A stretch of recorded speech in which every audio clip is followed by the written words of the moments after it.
চোপড়ার লক্ষ্মীপুর গ্রাম পঞ্চায়েতের দিঘলগাঁও কাণ্ডে মামলা ধামাচাপা পুলিশের চেষ্টা ও মোহাম্মদ সেলিমের নামে অসত্য মামলা প্রত্যাহারের দাবিতে সিপিআইএমের কর্মসূচি ঘিরে উত্তেজনা।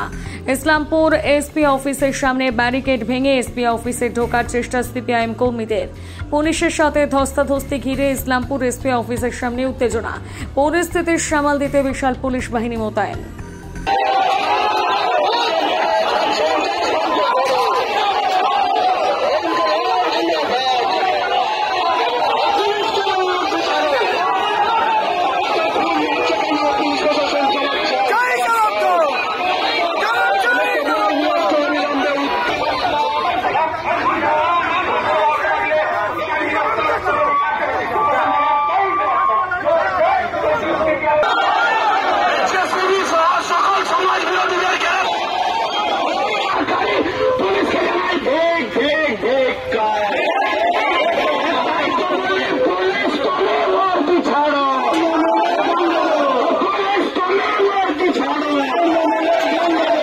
আমরা এসপি ইসলামপুর ডিস্ট্রিক্ট একটা ডেপুটেশন দিচ্ছি যে আমাদের জেলার ক্ষেত্রে বিভিন্ন প্রান্তে যে ঘটনাগুলো ঘটছে, মূলত আমাদের ইসলামপুর মহকুমাতে প্রতি মুহূর্তে প্রতিদিনেই হচ্ছে একটার পর একটা ঘটনা ঘটে যাচ্ছে।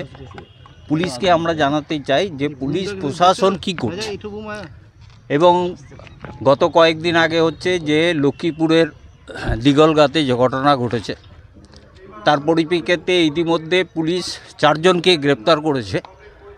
আমাদের কাছে কিছু ডকুমেন্টস আছে যে অনুপাতে হচ্ছে যে প্রায় 50 জনের উপরেকে গ্রেপ্তার করা উচিত।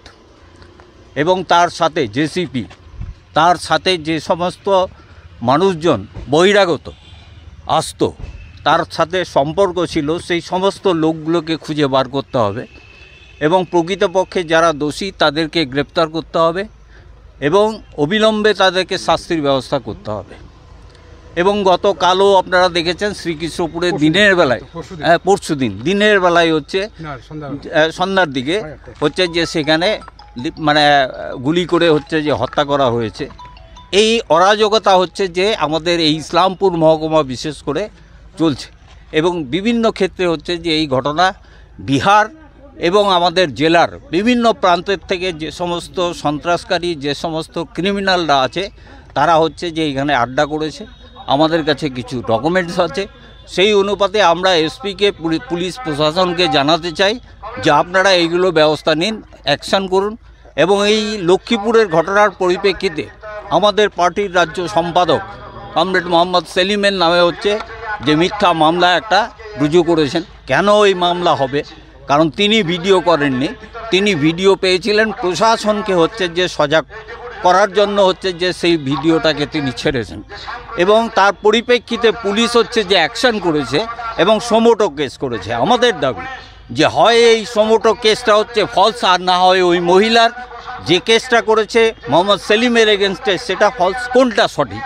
আমরা পুলিশকে বলতে চাই যে অবিলম্বে হচ্ছে যে এই গণতান্ত্রিক যে মানুষগুলো আছে, যারা কণ্ঠস্বর দিয়ে আমরা কথা বলার চেষ্টা করছি, তাদের কথা আটকে দেওয়ার জন্য যে পুলিশি ব্যবস্থাগুলো হয়েছে, এগুলোর বিরুদ্ধে হচ্ছে আমাদের মূলত এই। আমরা কিছু ডকুমেন্ট দেব যে আমাদের জেলাতে হচ্ছে যে কিছু মানুষ আছে, এই জেলা গোটা জেলাতে, যে তারা প্রকাশ্যে তাদের ডকুমেন্টসগুলো আমরা পেয়েছি যে তারা আধুনিক অস্ত্রশস্ত্র নিয়ে ঘুরে বেড়াচ্ছে এবং এই জেসিবির মতো লোকের সাথে তাদের বন্ধুত্ব আছে।